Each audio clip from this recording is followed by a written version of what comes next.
पिछले साल 24 नवंबर को संभल में हुई हिंसा के बाद से ही संभल किसी न किसी वजह से लगातार सुर्खियों में छाया हुआ है। इस बीच संभल की शाहिद जामा मस्जिद कमेटी की ओर से कुछ ऐसी मांग की गई है जिसके बाद एक बार फिर संभल सुर्खियों में आ गया है। दरअसल संभल जामा मस्जिद कमेटी की ओर से पत्र लिखकर शाहिद जामा मस्जिद की रंगाई पुताई की मांग की गई है। मीडिया रिपोर्ट्स के मुताबिक रमजान को देखते हुए मस्जिद कमेटी ने ये मांग की है। वहीं इस पूरे मामले पर संभल के जिलाधिकारी राजेंद्र पेंसिया ने भी जानकारी दी है। जो विवादित ढांचा है वो वर्तमान में एएसआई की प्रॉपर्टी है और माननीय न्यायालय के द्वारा उस पर अभी कुछ भी आगे कार्रवाई करने पर भी रोका गया है। इसी क्रम में एक आवेदन हमारे एसडीएम साहब के यहाँ प्राप्त हुआ है जिसमें रंगाई पुताई की अनुमति मांगी गई है। वो हमने एज इट इज़ एएसआई को भेज दिया है क्योंकि एएसआई की प्रॉपर्टी है तो उस पर निर्णय लेने का अधिकार भी आर्कियोलॉजिकल सर्वे ऑफ इंडिया को है। और सर देखा जा रहा है कुछ जगह से प्लास्टर भी झट रहा है उसका। कोई भी जो पुराना मोन्यूमेंट है यदि वो उसी अवस्था में रहता है तब तो काफ़ी ठीक रहता है, लेकिन जब इस पर बार बार पुताई की गई लंबे समय तक तो इसका जो मूल अवस्था है वो भी इसकी नहीं रही और एक बार प्लास्टर पेंट या कोई प्लास्टिक पेंट करने के बाद बार बार करने की आवश्यकता पड़ती है। तो वर्तमान में जो भी आवश्यकता है वो एएसआई निश्चित करे। हमने पत्र को मूल रूप से एएसआई को प्रेषित कर दिया है। बता दें कि संभल उस वक्त पूरे देश में सुर्खियों में आया था जब बीते साल 24 नवंबर को जामा मस्जिद के सर्वे के दौरान हिंसा भड़क उठी थी। कोर्ट के आदेश पर जामा मस्जिद का सर्वे करने के लिए एक टीम पहुंची थी। सर्वे के दौरान हिंसा भड़क उठी थी और पुलिस पर जमकर पत्थर चलाए गए थे।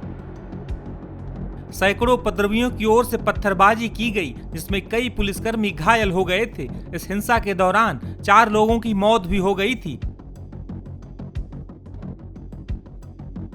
हिंसा के बाद से ही पुलिस उपद्रवियों को पकड़ने में जी जान से जुटी हुई है। हाल ही में पुलिस ने भी इस बारे में जानकारी दी थी। 2024 को हुई हिंसा के संबंध में अभी तक कुल 12 अभियोग पंजीकृत हुए हैं। उसमें 7 अभियोग थाना कोतवाली संभल पर पंजीकृत हुए थे, 4 अभियोग थाना नखासा में पंजीकृत हुए थे और 1 जीरो एफआईआर जनपद मुरादाबाद में पंजीकृत हुई थी, जिसको बाद में थाना संभल पर पंजीकृत किया गया था। तो अभी तक कुल 12 अभियोग पंजीकृत हुए थे, उसमें से 6 अभियोगों में पुलिस द्वारा चार्जशीट लगा दी गई है, जिसमें सबसे पहले जो 2 अभियोग जो लिखे गए थे उसमें हमारे उप निरीक्षक शाह फैसल जो कि दीपा सराय तो की प्रभारी थे, इनकी पर्सनल बुलेट और एक सरकारी लेपर्ड, इन दोनों गाड़ियों को आग लगाने का प्रयास उपद्रवियों द्वारा किया गया, जिसमें सरकारी लेपर्ड है वो जल गई और शाह फैसल की जो बाइक है उसको जलने से बचा लिया गया। उसमें सीसीटीवी फुटेज और अन्य चीजों के आधार पर अभियोग पंजीकृत किया गया और टोटल 23 लोगों के खिलाफ इस केस के अंदर है वो चार्जशीट हुए हैं। दूसरा अभियोग थाना नखासा पे संजीव कुमार सोम है, ये हमारे पीआरओ हैं। जब एक अपराधी द्वारा छत से फायर किया गया और उसको नीचे से ग्राउंड सपोर्ट मिल रहा था, उस समय पीआरओ और हम घायल हो गए थे। उस अभियोग के अंदर 304 अभियोग नंबर, उसमें 25 लोगों के खिलाफ चार्जशीट करके उन लोगों को जेल भेजा गया है और इसमें बैलिस्टिक रिपोर्ट आनी शेष है, उसके आधार पर इसमें सप्लीमेंट्री चार्जशीट भी सबमिट की जाएगी। 337 नंबर एफआईआर है वो थाना संभल पे पंजीकृत की गई थी। एसएचओ द्वारा पूरे दिन के घटनाक्रम में आने के बाद में पूरी अपनी घटना बताई गई थी। उसमें 21 लोग जो हैं वो मौके से गिरफ्तार हुए थे। उन लोगों को जो नामजद अभियुक्त हैं उसके अलावा कुल 53 लोगों के खिलाफ ये चार्जशीट है सबमिट की गई है। एक हमारे प्रशासन के एसडीएम है जो उस दिन ड्यूटी पे थे, उनको पत्थर भी पड़े और उसके बाद में उनको फ्रैक्चर भी हो गया था। रमेश बाबू द्वारा अभियोग पंजीकृत कराया गया था, इसका 336 नंबर है, उसमें 37 लोगों को गिरफ्तार करके अभी तक जेल भेजा गया है। वहीं थाना कोतवाली में ही सीओ चौधरी अनुज चौधरी हैं, उनके पांव में गोली भी लगी थी। जब उनके द्वारा लोगों को समझाइश किया जा रहा था उसी समय फायरिंग में सीओ अनुज घायल हुए थे। 334 नंबर अभियोग में उसमें 38 लोगों के खिलाफ चार्जशीट करके लोगों को जेल भेजा गया है। और एक अभियोग 333 नंबर है जो जामा मस्जिद के पास में पुलिस के एक हमराई उसके पास से उसमें टीयर स्मोक और अन्य रबर बुलेट्स और अन्य कई प्रकार का एमिनेशन है, उसको अपराधियों द्वारा लूट लिया गया था, उपद्रवियों द्वारा लूट लिया गया था। 333 नंबर, इसमें 39 लोगों को जेल भेजा गया है। अभी तक इन सब 6 मुकदमों के अंदर शुरू से ही 36 लोग नामजद थे। उन 36 नामजद लोगों में से और 123 लोगों के नाम प्रकाश में आए थे, जो सीसीटीवी फुटेज के आधार पे या फिर जो लोग जेल गए हैं उन लोगों द्वारा बताया गया कि उनको किस व्यक्ति ने वहां पे बुलाया था और किसके कहने पे वो वहां पे भीड़ में शामिल हुए थे, उपद्रवी बने थे और उसके बाद में इनके द्वारा पथराव में फायरिंग की गई थी।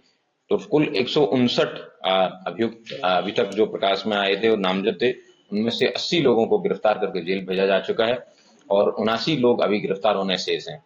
पुलिस द्वारा विभिन्न प्रकार के पोस्टर हैं, वो अभी भी सीसीटीवी फुटेज के माध्यम से प्रोसेस करके लगाए गए हैं। कुछ लोगों के नाम पुलिस को पता चले हैं, कुछ लाभप्रद सूचनाएं पोस्टर लगाने के बाद पुलिस को मिली है। पुलिस द्वारा उनकी धरपकड़ है और वो चालू कर दी गई है। 24 नवंबर को हिंसा के बाद से ही संभल में पुलिस प्रशासन ने चाक चौबंद व्यवस्था की है।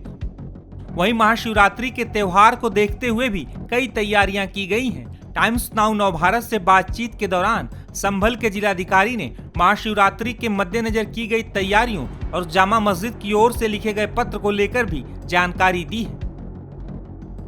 इस वक्त हमारे साथ बात करने के लिए संभल के जिलाधिकारी डॉक्टर राजेंद्र पेंसिया साहब हैं। पेंसिया साहब, महाशिवरात्रि का त्यौहार आ रहा है और जाहिर तौर पर 24 नवंबर की घटना के बाद एक इस तरह की स्थिति की संवेदनशील पूरा जो जिला बना हुआ है, किस तरह की तैयारियां प्रशासन द्वारा की गई हैं, खास करके संभल में? संभल में स्थिति पूर्ण रूप से सामान्य है। हमारे यहाँ जितने भी शिव मंदिर है उन पर 100% हमारी टीम ने भ्रमण किया है। वहाँ पर साफ सफाई करवा दी गई है, कुछ जगह पे रोड मरम्मत करवानी थी वो भी करवा दी गई है। गर्भगृह के अंदर और बाहर की ओर सीसीटीवी कैमरे भी इंस्टॉल किए गए हैं। जो 3 मुख्य स्थान हैं, सादत बाड़ी, बेरनी का मंदिर और खगुसराय कार्तिकेय महादेव मंदिर, तीनों के ऊपर हमने विशेष व्यवस्थाएं रखी हैं। वहाँ पर हम दूसरी बार भी मैं और कप्तान साहब भ्रमण करेंगे और स्थितियां सामान्य हैं, किसी प्रकार की कोई समस्या नहीं है। और जो कावड़ बाहर से आती है और हमारे यहाँ से गुजरती है तो उनके एंट्री से लेकर के एग्जिट तक हमारी टीम साथ रहेगी ताकि किसी प्रकार की कोई भी न्यूसेंस उत्पन्न न हो। खगुसराय का जो मंदिर रिस्टोर किया गया था सालों बाद, क्या वहां पर अब इस बार बड़ी संख्या में शिव भक्तों का कावड़ लेकर आना अनुमानित है? किस तरह से प्रशासन देखा? इससे पहले यहाँ पे लगातार जलाभिषेक तो हो रहा है, किंतु कावड़ और कावड़ यात्रा और शिवरात्रि पहली बार आई है तो संभावनाएं हैं, इसीलिए हमने वहाँ पे पूरी सुरक्षा भी रखी है, पूरी व्यवस्थाएं भी रखी है और किस तरह से एंट्री होगी, किस तरह से एग्जिट होगी वो भी हमने प्लान किया है वहाँ पे। सर, संभल की जो जामा मस्जिद है जिसको लेकर सबसे ज्यादा चर्चा रहती, वहाँ रिस्टोरेशन को लेकर एक लेटर लिखा गया है, प्रशासन ने अपनी तरफ से इस बारे में क्या कहा है?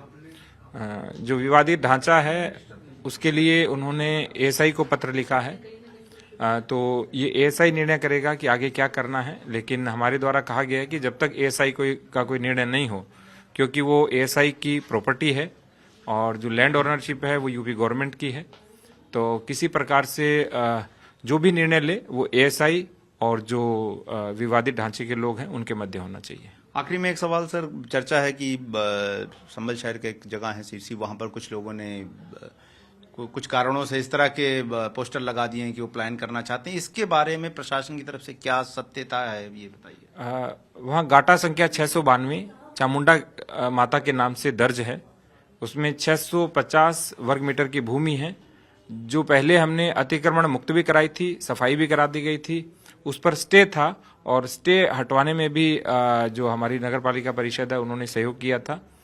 वर्तमान में 100 वर्ग मीटर भूमि पर कब्जा है, जिस पर जो हमारा राजस्व न्यायालय है उसके अंतर्गत 67 की कार्रवाई चल रही है। उसी कानूनी प्रक्रिया के माध्यम से वो कब्जा हटाया जाएगा और शेष पर हमने तारबंदी के लिए बोला है और जो व्यक्ति जानबूझकर ऐसा करने का प्रयास कर रहा है उसको हम पाबंद भी करेंगे कि किसी प्रकार की कोई न्यूसेंस उत्पन्न न करे। चलिए, तो कुल मिलाकर किसी तरह के अफवाह को फैलाने की इजाजत नहीं दी जाएगी, लेकिन महाशिवरात्रि जैसे बड़े महापर्व के लिए और खास करके वो इलाके जहां पर इस बार खास करके कांवड़ियों की संख्या दिखाई देगी, जिला प्रशासन की तरफ से एक बड़ी तैयारियां कर ली गई हैं।